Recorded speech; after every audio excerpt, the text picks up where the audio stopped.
Ask a narcissist what they want in a relationship, and you'll get an answer that sounds, on the surface, almost identical to what anyone else would say.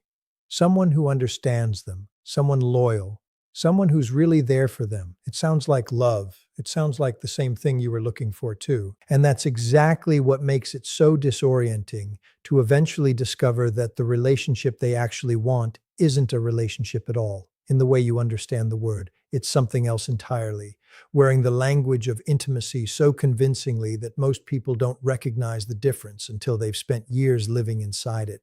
Today, we're going to lay out clearly and specifically exactly what kind of relationship a narcissist is actually seeking, not what they say they want, not what the early months make it look like they want, but the actual structural blueprint underneath all of it. Because once you see the blueprint clearly, you'll understand something that will change how you interpret every relationship you've ever had with someone like this, and every relationship you might encounter in the future. Let's start with the foundational truth this entire video is built on, because nothing else makes sense without it. A narcissist doesn't want a partnership. They want a supply system with a partnership's aesthetics layered on top. This distinction sounds harsh, maybe even cynical, but it's not a moral judgment. It's a structural description of how the relationship is actually organized, regardless of how genuinely warm, charming, or loving it might feel in its best moments.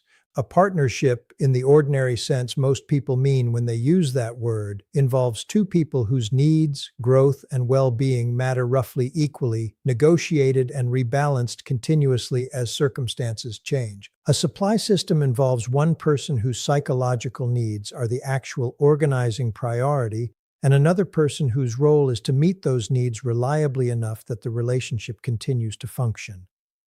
Here's what makes this distinction so difficult to see from the inside, especially in the early stages. A supply system, when it's working well, can feel remarkably like a genuine partnership, because meeting someone else's needs skillfully and consistently often does produce real warmth, real gratitude, real moments of what looks and feels like mutual connection. The narcissist isn't necessarily performing every single interaction consciously. Much of what happens feels genuine to them too, at least in the moment, because the relief of having their needs met really does produce authentic feeling, positive emotion. The problem isn't that every moment is fake. The problem is the underlying architecture, whose needs the relationship actually exists to serve, which becomes visible only over time, usually once conflict arises and reveals which person's comfort the relationship reliably prioritizes. So, what does this supply system relationship actually look like in practice? Let's break down the specific components, because each one reveals something important about what a narcissist is actually seeking, beneath the language of love they use to describe it. The first thing they want is a mirror capable of reflecting an idealized version of themselves back consistently on demand. This is worth understanding in real depth because it explains one of the most confusing early patterns in relationships with narcissists: the intensity of the initial connection, the sense of being deeply, uniquely seen and understood almost immediately. What's actually happening in those early months isn't that the narcissist has genuinely, rapidly come to understand you as a complex individual. It's that they're testing whether you're capable of reflecting back the specific version of themselves they need reflected: brilliant, misunderstood, exceptional, deserving of a devotion the rest of the world has failed to provide. Your enthusiasm, your admiration, your willingness to see them in exactly that light is what's actually being evaluated during that early intensity, disguised as mutual falling in love. Once that mirroring capacity is confirmed, it becomes one of the most important ongoing requirements of the relationship, even though it's rarely named explicitly. You'll notice, if you look back honestly, how much of the relationship's stability depended on your consistent willingness to admire, validate, and reflect back their preferred self-image, and how quickly warmth curdled into coldness or conflict whenever that reflection wavered, whenever you expressed doubt, disagreement, or simply had a bad day that meant your attention wasn't fully available to maintain the mirror the way it usually was. The second thing they want, closely related to the first but distinct enough to name separately, is an emotional regulator, someone whose primary function, whether ever stated outright or not, is managing the narcissist's internal emotional state so they don't have to develop the capacity to manage it themselves. This is worth understanding carefully because it explains the exhausting, invisible labor so many partners of narcissists describe once they finally have language for what they were actually doing throughout the relationship. You weren't just supporting someone you loved through hard times, the way any healthy partner supports another. You were functioning as an external regulatory system, anticipating mood shifts before they fully arrived, adjusting your own behavior preemptively to prevent emotional escalations, absorbing outbursts and translating them into something more forgivable before anyone else had to witness them directly. This kind of relationship wants a partner skilled enough at this regulation that the narcissist never has to develop the internal capacity to self-soothe, self-reflect, or manage their own emotional experience independently. The better you got at this role, and empaths, given their natural attunement and desire to help, often become extraordinarily skilled at it. The more entrenched the dynamic became because your competence at managing their emotional state actively removed any pressure on them to develop that capacity themselves. This is one of the cruelest ironies of these relationships. The more genuinely skilled and loving you were at this role, the more securely the entire unhealthy structure got reinforced, precisely because your skill made it work well enough that neither of you had an obvious reason to question whether it should be working this way in the first place.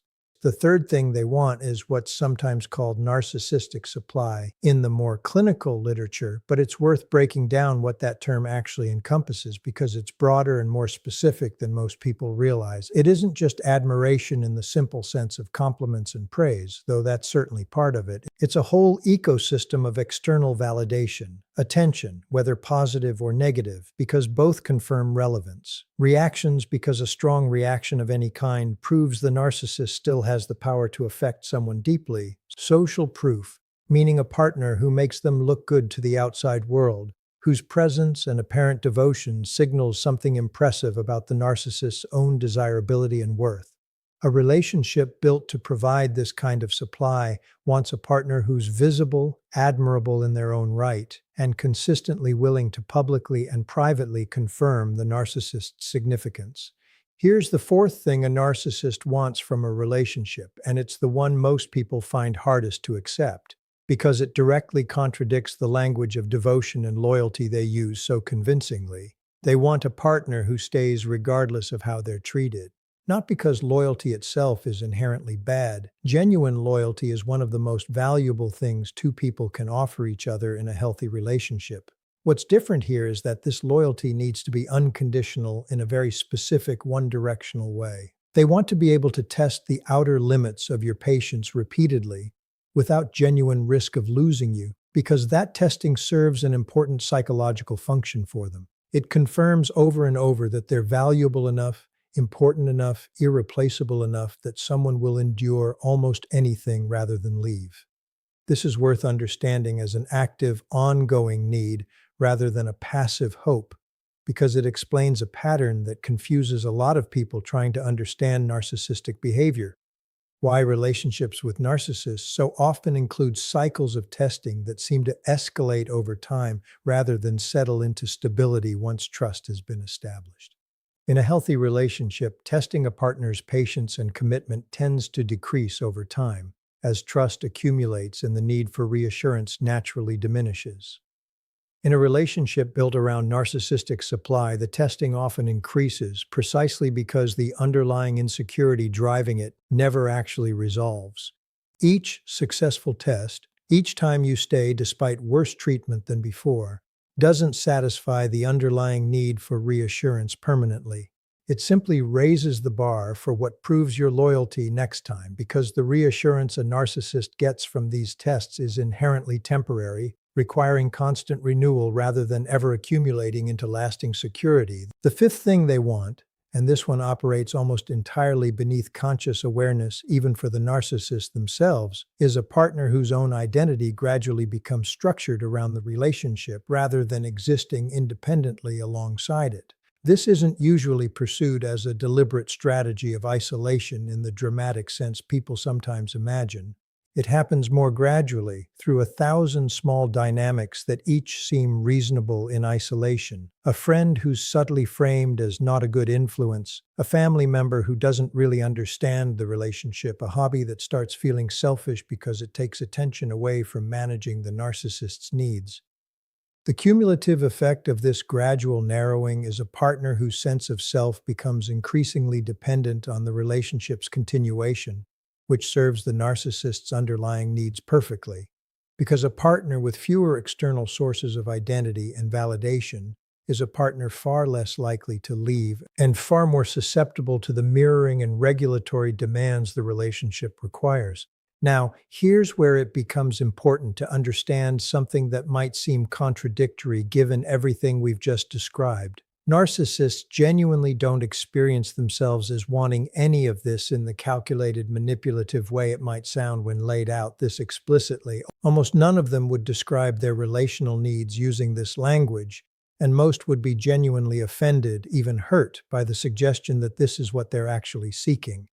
This matters because it explains why confronting a narcissist directly with this framework rarely produces recognition or accountability. They experience their needs as simply being loved properly, being understood the way everyone deserves to be understood, being supported the way any partner should support someone they claim to love.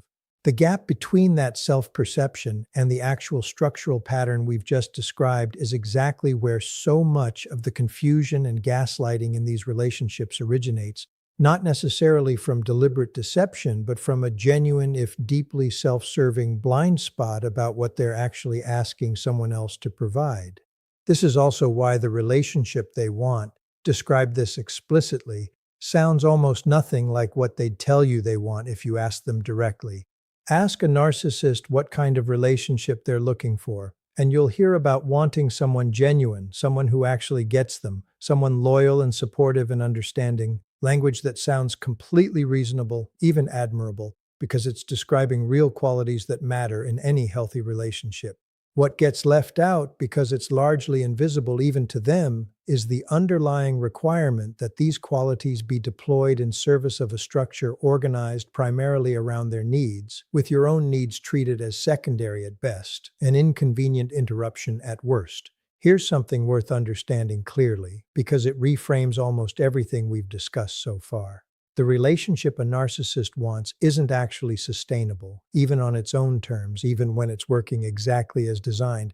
This is worth sitting with, because it explains why these relationships so often eventually collapse, even when the partner never develops the awareness or boundaries to leave voluntarily. A relationship organized around one person's needs being consistently prioritized over the others requires an enormous, ongoing supply of energy from the partner providing that prioritization, energy that sooner or later, in almost every case, starts to run out. Humans aren't actually built to sustain indefinite, one-directional emotional labor without some form of depletion eventually surfacing, whether that depletion shows up as burnout, resentment, health consequences, or the kind of clarity that finally makes leaving feel not just possible but necessary. This means the very structure a narcissist wants most is, by its own internal logic, self-limiting. It can only function as long as the partner providing the supply remains willing and able to keep providing it at the level required, and that willingness and ability, given how much the structure demands, has a natural ceiling that gets reached eventually in almost every case, regardless of how devoted or patient the partner initially was. And this is where the entire picture we've been building finally arrives at something genuinely useful for you, rather than just a clearer diagnosis of a pattern you already lived through. Because understanding exactly what kind of relationship a narcissist wants isn't just an intellectual exercise in hindsight. It's the single most reliable tool you'll ever have for recognizing this pattern earlier in future relationships, before years of your life get absorbed into a structure that was never actually built to serve you in the first place. Here's what's worth understanding about applying this knowledge going forward, because it's easy to slide into a kind of hyper-vigilant suspicion that treats every new relationship as a potential threat, and that's not actually what protects you. What protects you isn't distrust of everyone new. It's specific, informed attention to a particular pattern, the speed of idealization, the disproportionate reaction to disagreement, the subtle narrowing of your outside world, the sense that your role in the relationship is increasingly organized around managing someone else's emotional state rather than being mutually supported in your own.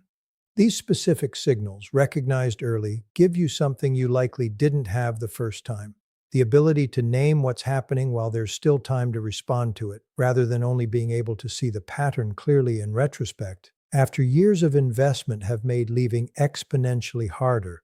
There's something else worth understanding here, and it might be the most important reframe in this entire video. Recognizing what a narcissist actually wants also clarifies, by direct contrast, what a genuinely healthy relationship actually requires. And this matters enormously because so many empaths who've survived relationships like this struggle afterward with a kind of confused uncertainty about what normal, healthy intimacy is even supposed to feel like. If you spent years in a relationship organized around one person's needs, a genuinely mutual relationship can initially feel almost suspiciously undemanding, even boring, simply because you've become so calibrated to a level of vigilance and management that genuine reciprocity doesn't require.